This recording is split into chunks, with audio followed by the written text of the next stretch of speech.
Ji, alhamdulillah demikian mukadimah kaitannya dengan ibadah udhiyah. Ini nyambung pertanyaan langsung saja nih dari 08574770 sekian. Ada dua pertanyaan, kami bacakan yang kedua dulu.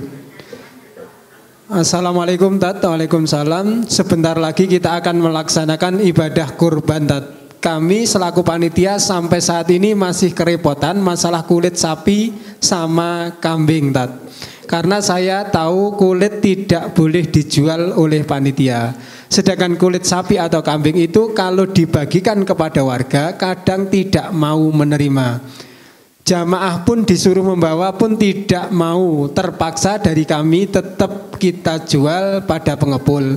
Itu gimana Tat solusinya? Kita kadang masih ragu dalam penanganannya. Jika uang hasil penjualan kulit sapi atau kambing kita sedekahkan berupa uang, gimana Tat? Apa boleh? Jazakumullah khairan. Waalaikumsalam. Oke.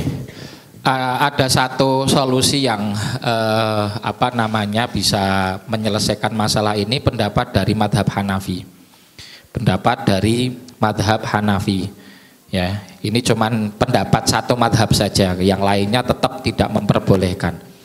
Diperkenankannya yang mudhahi atau yang berkorban, berarti dalam hal ini panitia itu kan wakil dari yang si pengkorban, menjual bagian dari hewan korban yang memang betul-betul sudah tidak bisa dimanfaatkan. Artinya nggak ada orang mau dimakan, ya nggak mau, dikasih ya nggak mau gitu ya,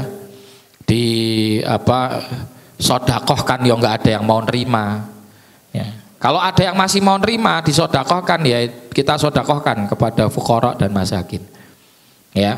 Tapi kalau sudah tidak ada betul yang mau menerima, ya solusi terakhirnya tadi, daripada nanti membusuk dan tidak bisa termanfaatkan, menurut madhab Hanafi ini diperkenankan untuk dijual dan diganti dengan daging ataupun yang serupa untuk disodakohkan kepada fuqara dan masakin.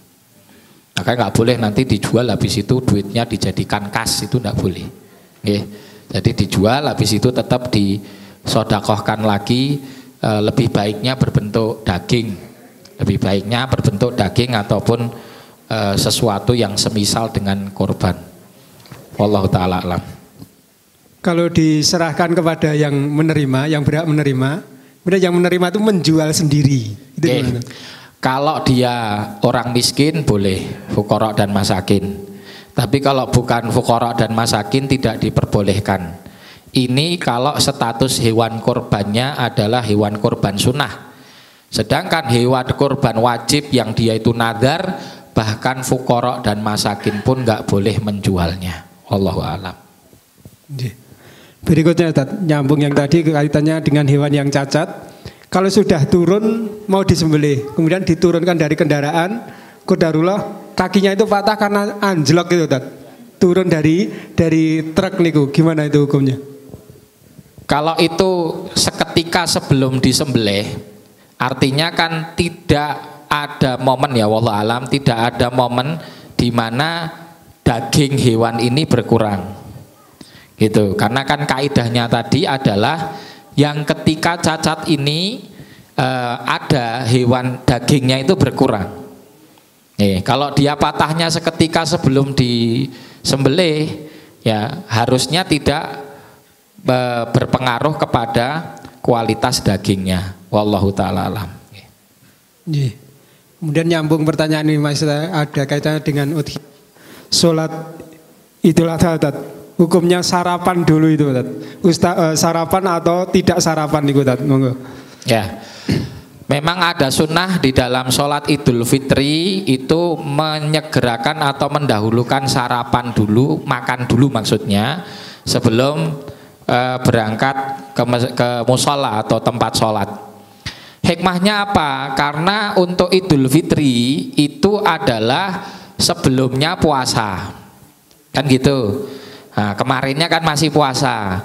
Nah, disunahkan untuk makan dulu agar menandakan bahwa ini sudah hari berbuka. Dan disebutkan bahwa Idul Fitr Di antara satu maknanya Idul Fitr artinya fitrun itu iftar, makan. Ya, jadi kembali makan. Sebelumnya puasa kemudian makan. Sedangkan untuk Idul Adha disunahkan makannya itu setelah sholat Id. Dan maksud dari makan setelah sholat Id itu agar bisa makan dengan bagian dari hewan yang dikorbankan. Karena itu memiliki barokah yang lebih. Tapi sekali lagi ini hukumnya sunnah. Kalaupun ada yang lapar banget ya, daripada nanti di lapangan semaput gitu, nah makan dulu gimana ya nggak apa-apa, karena hanya sunnah. Wallahu ta'ala alam.